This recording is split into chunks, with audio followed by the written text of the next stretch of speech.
Hello and welcome back to Necrobarista. Let's continue with the main story then.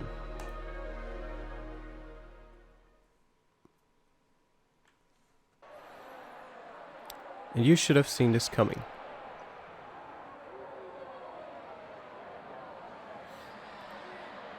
This is on you.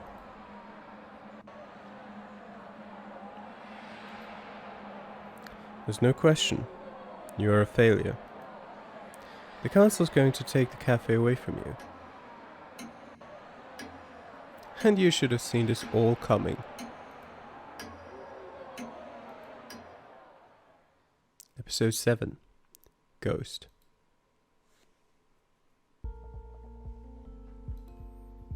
Day 3, 7 AM, the terminal.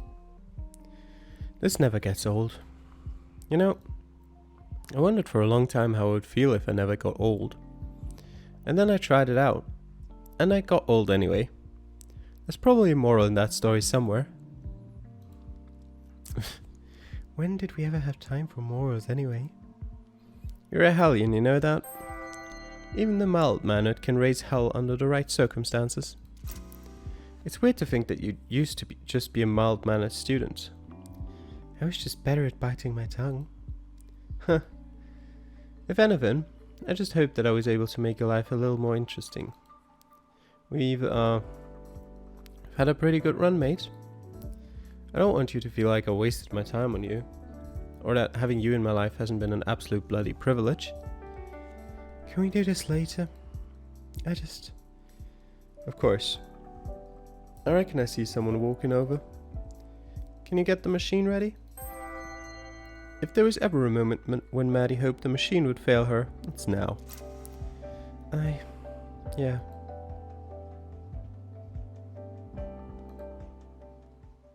Let's make some fucking coffee.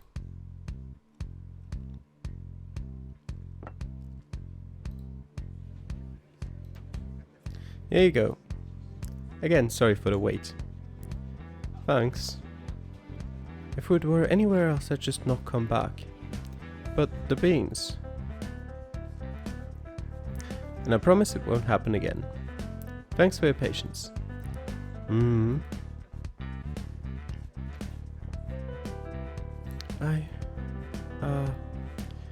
long was I staring at the wall? 15 minutes by my reckoning. Jay's method of reckoning might mostly be based on hunches, but his hunches are formed by more experience than you can fit into most science textbooks. What the hell? I came inside from sweeping up the front, and just saw you staring blankly into your mug while a customer was just standing there. They were being very patient. I have no idea how that happened. I feel terrible. It's no biggie. Like you told me the other day, our roasts are iconic enough that we can afford to get away with stuff like that once in a while. Well, yeah, but the context of that conversation was when we just fought off dozens of ashlings that didn't believe us. How did Ashley even find the time to make that many of them? When we told them we weren't stray pieces of cutlery. Yeah. We probably shouldn't let that happen again. Trust me, it's not on the agenda. But like I was saying, people love this place. Even if they sometimes have to wait 15 minutes for the barista to stop hyper-focusing on her coffee. Yeah, I don't know. That isn't meant to happen. How long have you been awake? I think maybe 3 days. Good lord. That's bad, yeah? I'm honestly amazed you're not seeing things. Oh, I'm hallucinating hardcore. No worries there. Also, I keep seeing faces in coffees. They saying anything interesting? Nothing but echoes of my internal monologue. There's a lot of room in Maddie's head for those ideas to bounce around and revisit her. More espresso equals less depresso. I'm sure it's a fun time. It's a blast. At least your hands don't need to be too steady to make coffee. See, I wouldn't necessarily agree with that. Shh. Anyway, speaking of coffee, you should make some. I'm already like 15 shots deep, man. I think I'll die if I have any more. No, Maddie. I'm saying you have a job to do. Sorry, I feel like you're trying to lead me into some sort of conclusion here, but... For the customer right here, who I assume is wanting a coffee. Oh, shit. My bad. Haven't slept for... What can we get you? 1 latte, 1 soy flat white. Simple things can sometimes pull you back down to earth. At the very least, they're a reason you'd miss having both feet on the ground. Sure thing. Feel free to take a seat. We'll bring them over. Man. Yep. 15 shots though? Really? Because just saying at some point you're gonna hit a lethal dose. I have some insane tolerance happening here. There are some things that Maddie has a hard time tolerating. Caffeine isn't one of them. I think. I hope. Right. Well, I respect your right to make a complete idiot out of yourself and die in the process. I'd be a hypocrite if I didn't. Huh. I can't believe everyone's gonna know me as the person who killed her boss in a botched necromancy attempt. The only thing worse than getting caught practicing necromancy is getting caught failing at necromancy. You know, that's hella street rap right there. Council's gonna be too afraid of me to screw with me. I don't think they're too intimidated by you, fortunately. Damn it. Let's not worry about them for now, though. What should I worry about instead? Nothing? Buddy? I tried. Hey, actually, where's Ashley? Sleeping upstairs. We're not gonna get much out of her for a few hours at least. And Kashan's gone off somewhere in the terminal with Ned. They're around. Somewhere? Good that Ashley's getting some sleep though. Imagine if you did that. I'll sleep when I'm dead. Uh-huh. But also, she's okay, right? Yep. Just needs some rest and maybe a few days of tapering off caffeine. Oh. She's gonna be cranky. As a mule. Well, I have that to look forward to. I'm sure it'll be plenty of fun. What can we get you? What roasts do you have today? Let me see. We've got your standards. Espresso, Italian, city. No, I'm looking for something fancy. Fancy, you say? What do you have in mind? I don't know. Something new, different, special, artisanal. Psst, Maddie. What? In English that word translates to artisanal. Thanks. Anytime, mate. We've got a pretty nice house roast that you might like. What else can you call a coffee that feels like home? The beans are sourced from a faraway land, enchanted with subtle magics. What land? Tell me. They're from Brisbane. What else? I'll give you a secret blend if you stop holding up the line. I'll take it. Go sit down. I'll bring it over to you. What were you gonna give him? I was just gonna take a blowtorch to some espresso beans. Her face. For the cultured consumer who can truly appreciate espresso brulee. Come on, Maddie. What? Don't be ridiculous. I don't know what you mean. I mean that it's a waste of time for you to do that when you've got people to serve. Be right back.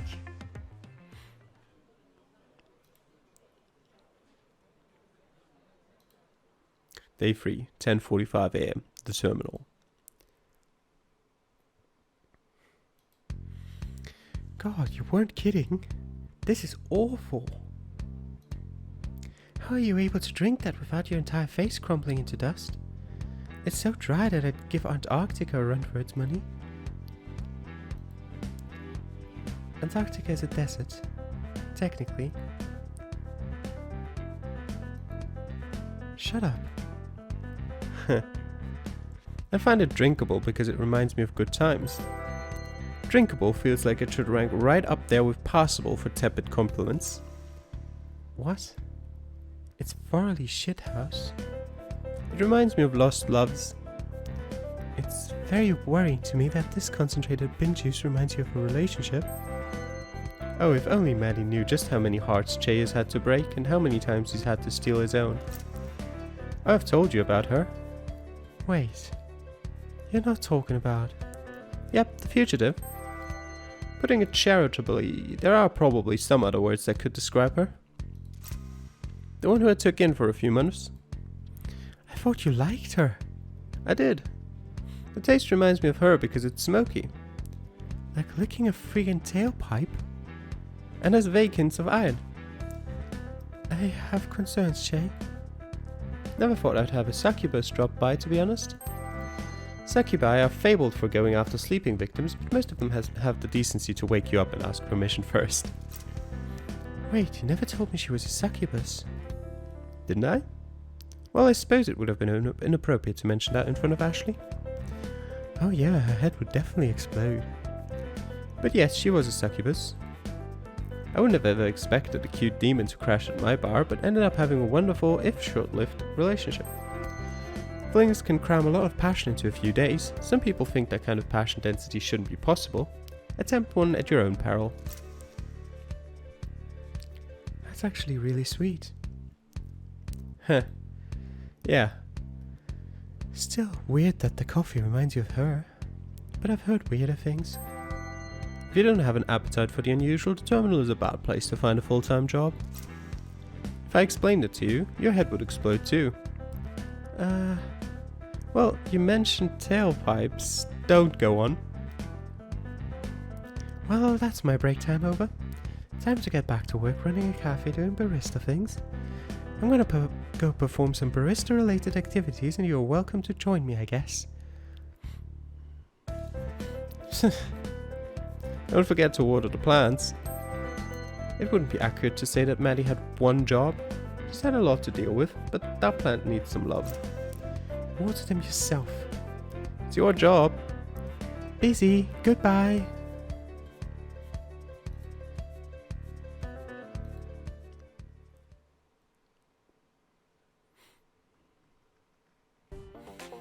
That felt like a short one. Okay. Are we seriously here just so we can be part of a robot fight club? For real? Is this why I was raised from the dead and sealed in a metal shell? Is that the only reason? Guys, I'm freaking out.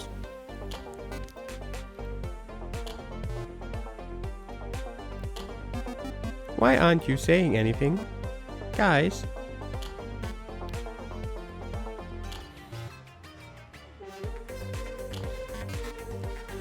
Egg puns. Right, I should poach some of them. Seriously? Is this not a big deal to you? Nah. We only fight if we want to. And it's all in good fun. You are really endorsing capturing creatures and forcing them to fight one another? Sure, why not? It's not like we really have the capacity to get injured or bleed. Ethics, schmethics. Unbelievable. You two are unbelievable. Hey, is that the sound of someone calling us? I think it might be. Duty calls and all that. Toodles.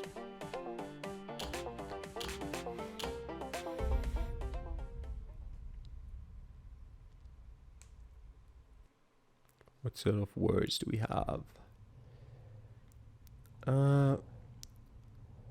Not as many as last time, I think. Succubus, sure. Do we have anything relating to Australia? I don't think we do. We'll take Hellion, we'll take Fugitive, we'll take Latte. What else?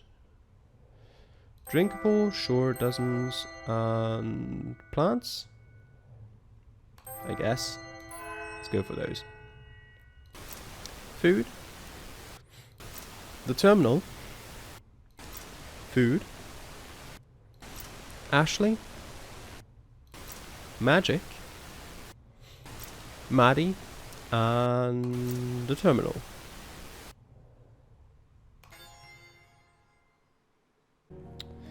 So I just did a quick check, and well, the only thing we can read is Beth 2, so there's no point in making an extra episode out of this.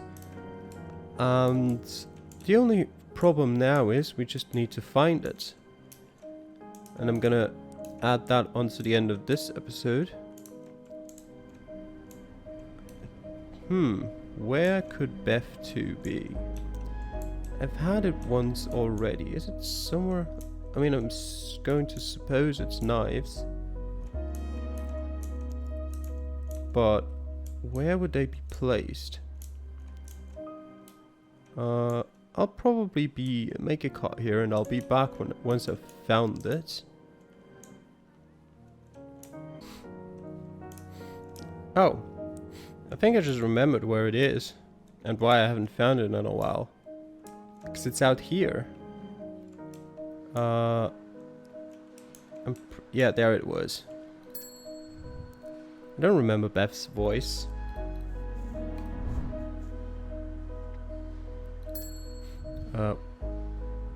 Unlock it. There you go. Beth swung her knife in a horizontal slice and the crowd let out an ooh. Not too loud, she said. Her eyes were fixed on Cal, but she was speaking to the crowd.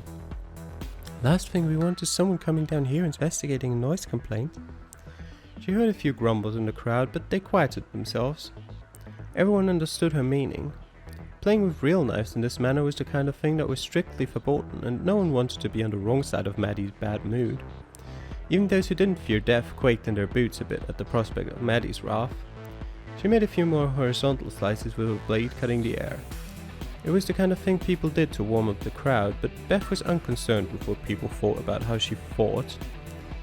Her movements with the knife were the only practice she was going to get with this knife, and she did her best to memorize the feel of the blade as it cut through the air. It was a terrible knife for a fight like this, a serrated edge. It was designed for ripping and tearing cooked meat that stood still on a plate, not fresh meat that was attached to a body prepared to evade its cuts. This was an entirely different kind of knife fight than the one before.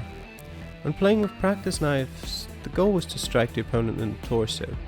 When playing with live knives, common etiquette dictated that stabs to the softer part of the torso, like the chest or stomach, stabs that were most likely to be immediately fatal to a normal person, were strictly against the rules. In this battle, the goal was simply to draw blood. A cut to the arm or leg would do. Cal was the first to make a move. He tried to feint to the right before hopping back to his left foot and swinging at her, but he made such an obvious show of telegraphing the attack that Beth had stepped out of his way well before his attack came. Cal grinned. I guess I'm not going to outsmart you. Beth kept her steely gaze trained on Cal's right hand, the one that held the knife. Well, he said, I guess I'll just have to outspeed you. This time he stabbed straight forward with a thrust of his arm. It was the first time he had made an attack without fully committing to it by moving his feet. Beth had been afraid that he might try this. Cal was nearly half a meter taller than her, and he had finally figured out that his longer arms gave him a tremendous advantage against Beth and her shorter reach. The stab was directed at her shoulder, and she managed to duck out of the way fast enough, but there was no time for her to offer a counter swing before Cal pulled back and stepped again, this time attempting to strike at where her arm had been had she not moved just a moment sooner. Beth backed up, giving Cal space and hoping to bait him into making a bigger attack, but he seemed content to continue attempting the one tactic that had come close to working for him. As she stepped back, he stepped forward, and only after planting both feet did he go for another stab. There was nothing Beth could do but step back, giving him even more space to maneuver, all the while becoming increasingly aware of how close her back was coming to the wall behind her. She needed to do something to throw him off balance and find a way to reset. She stepped to the side, forcing Cal's next attack to take a horizontal arc to reach her, and as soon as she saw that blade coming, she swung her own blade. She heard the ting of metal hitting metal as the two blades made contact, and the serrated edge of Cal's knife hit the smooth edge of hers. They stayed like that for about half a second as Beth kept forcing Carl's knife to the side, and with their knives still locked, she strafed around him until her back was no longer against the wall, placing the two of them on equal footing. This would never happen in a real knife fight, Beth thought to herself. She had been saved only by the serrated edge of Carl's knife. He grinned, apparently enjoying the moment. Yes, Carl, we're doing it just like in the movies. I know that when you think of a knife fight, you think of two swords or two Jedi facing each other with blades locked. But it's not supposed to go like this, and right now you're about to lose the biggest edge you had. She finally slid her knife out of the lock, releasing Carl, who seemed completely oblivious to the fact that their footing had changed. He was so bad at this that he didn't even have an awareness for what it meant to have her with her back against the wall. But what Carl lacked in brains he made up for in physical size, and Beth was still left with the problem of how to get around his reach. Carl was doing too good a job of controlling the space between them. She couldn't go straight for his chest like she had before, not that she intended to strike him in the chest, she hadn't forgotten the rules. His reach made it equally difficult to go around him. Going over him was certainly out of the question, which meant that her opening had to be from underneath. A stab to the groin would certainly be against the spirit of the rules, but she might be able to get a good shot at his legs if she got close enough to the floor. But there was no way to get under his arms from a standing position.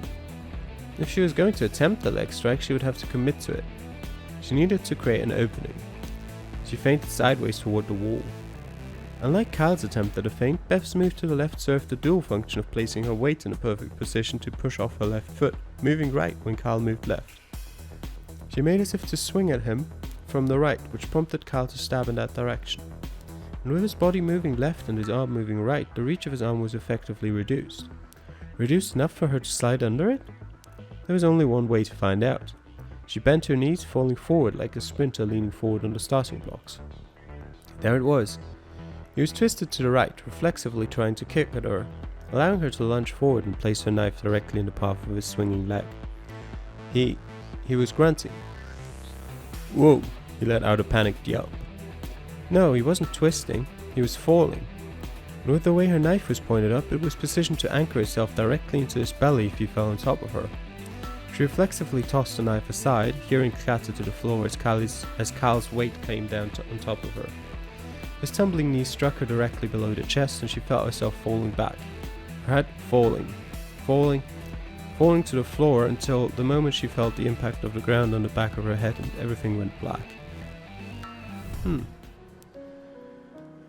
there we go, that was Beth 2. I hope you guys enjoyed this episode. I'll see you next time.